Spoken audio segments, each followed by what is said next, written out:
A day in my life as a travel nurse on moving day.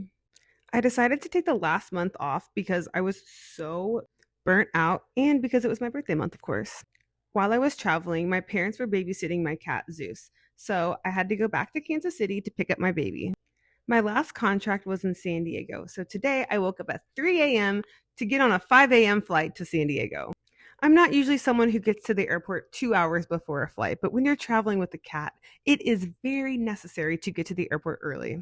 And this bougie little prince said he would only come if I took him to the lounge. So I took my child to the lounge and we had a lovely 4 a.m. breakfast.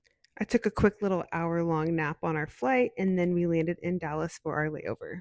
It was just a short hour layover and then we boarded for our 3 hour flight to San Diego. As soon as we took off, we both passed out and slept for the entire flight. And when we landed, everyone was so surprised to see that there was a cat on board because they didn't hear a single peep out of him the entire time. And no, I do not drug my cat before we fly because he is a travel professional. We landed in San Diego at 9:30 a.m. I picked up my bags and then we got in an Uber to go get my car. Because I was gone for a month, I literally paid some guy I found on the internet to babysit my car while I was gone. It was low-key kind of sketchy, but hey, my car was fine.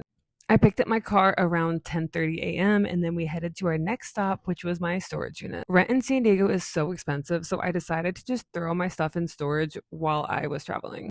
Most travel nurses are very minimalistic because you have to move pretty frequently, but I am a fashion girly, so I have a lot of clothes and I don't want to hear shit about it, okay? I filled up my car with only the necessities, lol. By this point, I was so exhausted because we already had an 8 hour travel day under our belt, but by noon, we were on the road to our next destination. Luckily, we weren't traveling too far and only had a 2.5 hour car ride.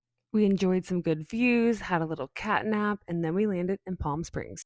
We checked into our accommodation, checked out the crib. I went and picked up some groceries for the next few weeks, ate dinner, showered, and then got right into bed to get some rest before my first day of work at 7 a.m. sharp. And that is a day in my life.